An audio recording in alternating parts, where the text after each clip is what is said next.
Olá, amigos! Eu sou Carlos César Barbosa e esta é mais uma edição do Resenha Plural, que vocês acompanham pelo nosso canal no YouTube, o Resenha Plural, e também pela TV aberta, canal BR8, o canal do Agro, né?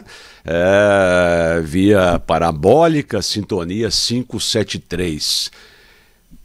Vocês têm acompanhado a mídia nas últimas semanas? Um dos temas que tem ocupado um grande espaço: planos de saúde, reclamações contra planos de saúde.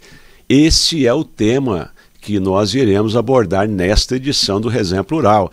Eu vou começar a abordar esse tema logo após pedir a todos vocês que se inscrevam no canal, que compartilhem os nossos conteúdos, os conteúdos que são veiculados pelo Resenha Plural. Compartilhe com os amigos, com os familiares, né? Deixem o seu like. O crescimento do canal precisa do telespectador, daquele que nos acompanha, daquele que nos assiste. E nós continuaremos com o nosso compromisso de levar até todos vocês ótimos conteúdos. Pois bem, é sempre muito bom estar em primeiro no ranking, né? É sempre interessante estar no primeiro do ranking, mas há determinados rankings que não é nada legal, né? Eu vou pedir para o Rafael colocar aí na tela o ranking de reclamações existentes no país, uma colheita de dados feita pelo IDEC, Instituto de Defesa do Consumidor. Vejam vocês aí, quem é que lidera em 2018, 2019, 2021, 2022 e 2023. Saúde, planos de saúde. Os planos de saúde estão liderando o ranking, ou os rankings, né, de diversos anos seguidos de reclamações na esfera do consumidor, nos órgãos de defesa do consumidor. Esse foi um apanhado feito pelo IDEC, que é um instituto sério, o Instituto de Defesa do Consumidor, e nós vamos falar aqui quais são as principais reclamações que compõem esse ranking que nós estamos demonstrando aí, colocando aí na tela, não é? Os planos de saúde, todos nós sabemos, não é? Nós pagamos o plano de saúde muitas vezes por anos e anos a fio, e quando necessitamos, queremos utilizar o médico do convênio, queremos a possibilidade de fazer os exames prescritos pelo médico, eventuais procedimentos médicos ou clínicos que venham a ser prescritos também. E aí, muitas vezes, o plano de saúde acaba negando determinados procedimentos, determinados exames. Essa é uma das maiores reclamações que existem contra os planos de saúde, a recusa na autorização de procedimentos a serem feitos. Essa recusa de procedimentos acaba levando o consumidor a prejuízo, porque ele, se tiver urgência, ele vai acabar pagando aquele procedimento, né? Depois pode até pedir um reembolso, mas vai acabar pagando o procedimento se for um procedimento de urgência. Todos acompanharam aí, ou a maioria acompanhou nos últimos tempos aí, a questão do atendimento às pessoas com espectro autista, aos autistas, né? Que têm direito a fazer tratamento, que têm direito a fazer terapia, fonoaudiologia, fisioterapia, e essas sessões não podem ser limitadas. E os planos de saúde têm colocado limitações. Olha, pode até 10 sessões, pode até 12 sessões. Não pode acontecer esse tipo de limitação.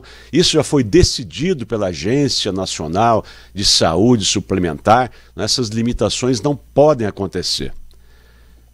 Outra reclamação muito persistente é a dificuldade de se marcar consultas. Então vejam, Via de regra, os planos de saúde têm lá uma nominata, né, chamam de nominata, que são os médicos, as clínicas, né, os hospitais que atendem por determinado plano de saúde. Alguns são no esquema de seguro-saúde e reembolso. E nós vamos falar também disso aí, que está um caso sério, né? Mas os planos de saúde que tem lá sua nominata, o prestamista, não é? O contratante do plano de saúde escolhe o médico, liga lá para ele e fala: olha, eu só posso atender paciente do convênio em dezembro. Mas como em dezembro? Eu estou precisando da consulta agora. Não é? Aí, você desliga o telefone e liga de novo no consultório, do mesmo médico. Olha, eu quero um atendimento com o fulano aí. Ah, é? Como é que é atendimento? Não, eu quero pagar. Podemos marcar para amanhã? Não é? Então, isso tem acontecido. Médicos que estão lá inscritos nos planos de saúde, mas que não estão atendendo pelos planos de saúde. Não é? Muitas vezes já ouvi esse tipo de alegação pelo baixo preço da consulta que os planos pagam para os médicos. Mas vejam bem, se o médico não está satisfeito com o valor que ele recebe por consulta, se descredencie. Vai atender apenas particular. Não é? E isso tem acontecido muito. Muitas reclamações dessa natureza chegam ao Ministério Público, chegam aos PROCONs. Há dificuldade de se marcar consulta, não é, com determinados profissionais que mantêm o nome lá no plano de saúde, mas se você quiser marcar a consulta com esse profissional pelo plano, ou com esse ou com essa profissional pelo plano de saúde, ele vai te jogar lá para novembro, dezembro. Agora, se você se dispuser a pagar, pode ser que ele marque para amanhã mesmo a consulta. Né? Isso está errado. Isso é uma lesão ao consumidor. Se ele tem lá um rol de médicos que atendem, esse atendimento tem que ser rápido. Não é? Aí você vai reclamar no plano de saúde e vai dizer o seguinte: ah, mas tem outros profissionais. Tem outros. Mas e se eu resolvi? Se aquele me foi indicado, se eu quero consultar com aquele? Não é? Então essa argumentação, não, mas existem vários, escolhe o outro. Não é? Essa argumentação não tem fundamento. Não é? Uma outra questão também que vem gerando muita revolta é o cancelamento de planos de saúde por interpretação contratual desfavorável ao consumidor. E olha, o Código de Defesa do Consumidor diz lá que os contratos, as cláusulas contratuais devem ser interpretadas sempre em favor dos consumidores, né? Não contrariamente a eles. Então vejam, por exemplo, aquele que é dependente de um segurado de plano de saúde, não é? Aí fez o plano de saúde e falou: olha, podem ser seus dependentes, os seus filhos, a sua esposa, a sua sogra, não é? Alguns até abrem espaço para agregados, né? A sua empregada doméstica. Entretanto, o que tem acontecido nas últimas semanas, nos últimos tempos, é que o plano de saúde notifica lá que, olha, nós estamos excluindo do plano de saúde essa pessoa aqui, que figurava lá como dependente, porque ele não é seu dependente no imposto de renda, ele já atingiu a maioridade. Está correto isso? Não está correto isso. Isso não está correto pelo seguinte, porque não há previsão no contrato de exclusão do beneficiário caso ele não seja beneficiário no imposto de renda, ou caso ele complete a maioridade. Então, nessas situações, o consumidor precisa ficar esperto. Não se curve. Se dirija aos PROCONs, se não resolver no âmbito administrativo nos PROCONs, vá até o juizado especial civil, que resolve demandas que envolvem até 40 salários mínimos, até 20 sem a necessidade de contratação de advogado, de 20 a 40 com advogado. Não é? Ingresse com uma ação, não permita que façam com você uma injustiça desse tamanho. Isso tem acontecido muito, tem gerado muita revolta, gerou inclusive um comunicado recente da Agência Nacional de Saúde Suplementar a respeito desse tema. Nós precisamos observar as cláusulas contratuais. Então, se você colocou lá o seu filho e a sua filha como dependente seu no plano de saúde E não existe lá nenhuma outra cláusula dizendo que ele pode ser excluído ou que deve ser excluído ao completar a maioridade ou caso ele não seja dependente de seu imposto de renda. Se essas cláusulas não existirem, essa exclusão é incorreta, é ilegal, é ilegítima, é prática abusiva contra o consumidor. Ok? Fiquem atentos a isso, hein? Pessoas idosas. Há notícia de que pessoas idosas têm tido contrato rescindido. Não há mais interesse em contratar com Vossa Senhoria. Olha, que absurdo. A pessoa pagou o plano de saúde a vida toda. Aí quando chega o momento em que ela mais vai precisar utilizar o plano de saúde, que é na terceira idade, na velhice, vem lá um comunicado de que ela não pode mais utilizar o plano de saúde. Isso também não pode. Rescisão de plano de saúde, vamos lá. Primeiro, existem dois tipos de plano de saúde. O plano de saúde individual e o plano de saúde coletivo. Plano de saúde individual, eu vou lá, contrato diretamente com o plano de saúde. Contrato um plano diretamente com a operadora. Correto? Nesse plano de saúde individual, os reajustes só podem ocorrer por ordem da Agência Nacional de Saúde Suplementar e de acordo com os índices que ela colocar, que ela impuser. Em 2024, por exemplo, o índice de reajuste dos planos de saúde individuais foi de 6,91%. Esse tipo de contrato individual não tem mais interessado as operadoras de plano de saúde. Elas preferem fazer o plano coletivo. Por exemplo, eu tenho uma empresa, eu faço um contrato coletivo para os meus funcionários. Esse contrato coletivo, ele funciona de uma maneira um pouco diferente do contrato de plano de saúde individual. No coletivo, os reajustes, os índices de reajustes não são ditados pela Agência Nacional de Saúde Suplementar, a ANS. O correto seria que esses índices fossem negociados com aquele que contratou, com a empresa, ou a associação, ou o clube, enfim, aquele que fez o plano de saúde para colocar os seus associados, os seus funcionários, não é isso? O correto seria essa negociação. Mas na prática essa negociação não existe. Na prática os planos de saúde dizem lá, olha, o reajuste esse ano vai ser de 20%.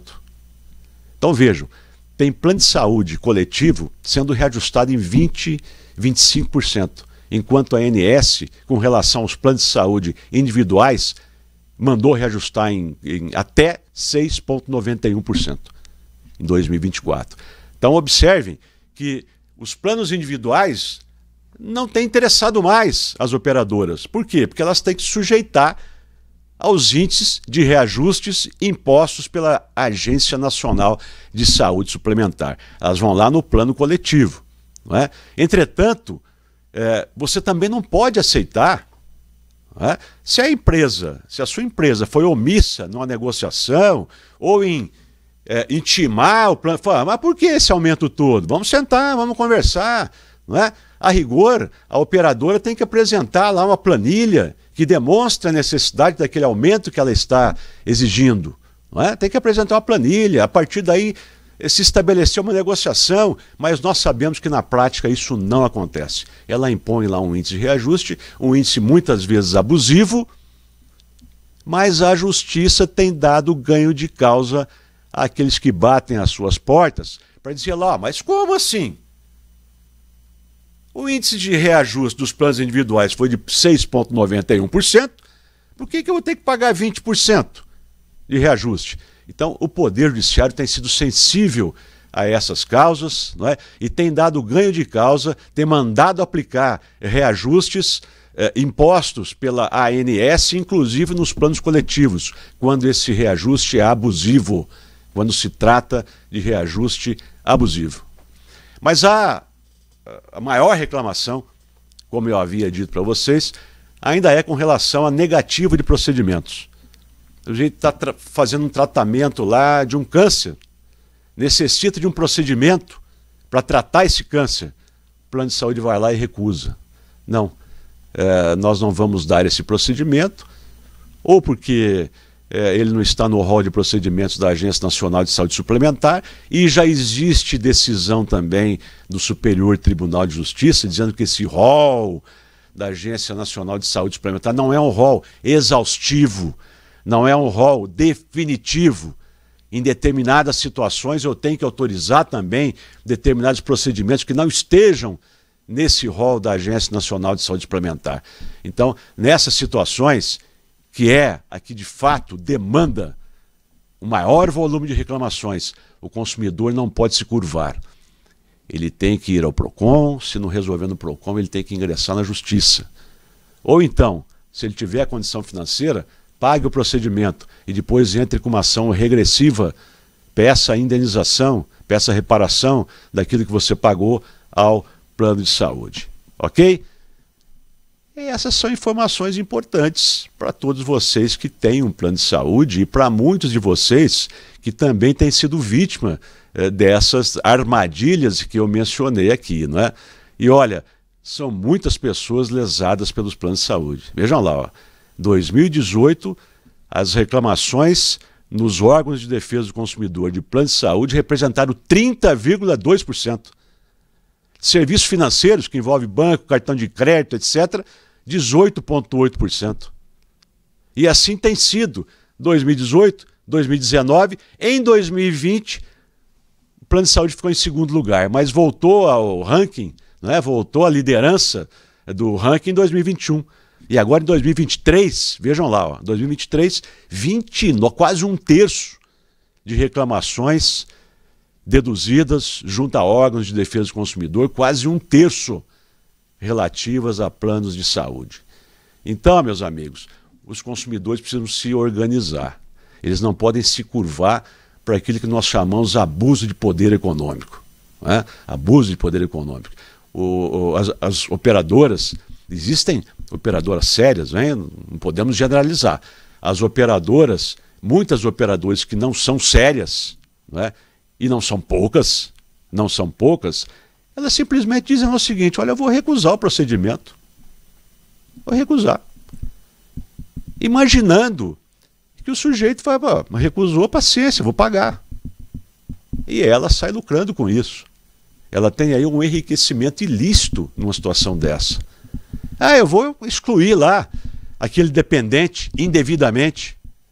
Exclui. O sujeito não reclamou? Ótimo para ela. Um dependente, um a menos para ser atendido naquele contrato. Então as pessoas precisam reclamar, não podem se curvar para esse tipo de abuso, porque nós estamos falando aqui de saúde, estamos falando aqui de defesa da saúde, de defesa da vida, não é? Eu entendo o seguinte: quem não tem competência não se estabelece. Então, se determinada operadora de plano de saúde entende que é inviável esse ramo, fecha as portas, passe a carteira para outro e fecha as portas. O que não se pode fazer, não é obter vantagem ilícita em cima dos consumidores. Esse é o meu recado de hoje, meus amigos. Peço a vocês, deixem aí o seu like, deixe o comentário, perguntas, prometo responder a todas. Deixe os comentários, deixem perguntas, compartilhem esse conteúdo com seus amigos. Esse conteúdo é de muita valia. Ele traz informações muito importantes para vocês que são consumidores. E hoje, quase todo mundo, acho que a grande maioria dos brasileiros tem lá um planozinho de saúde. Ainda que seja um plano que não seja um plano extraordinário, que não dê acesso aos melhores hospitais, às melhores clínicas, não é? Mas tem lá o seu plano de saúde. Não é? Uma grande parte da população brasileira hoje é consumidora de plano de saúde. Daí a importância desse conteúdo que nós estamos colocando para vocês hoje. Ok? Muito obrigado pela atenção e até a próxima.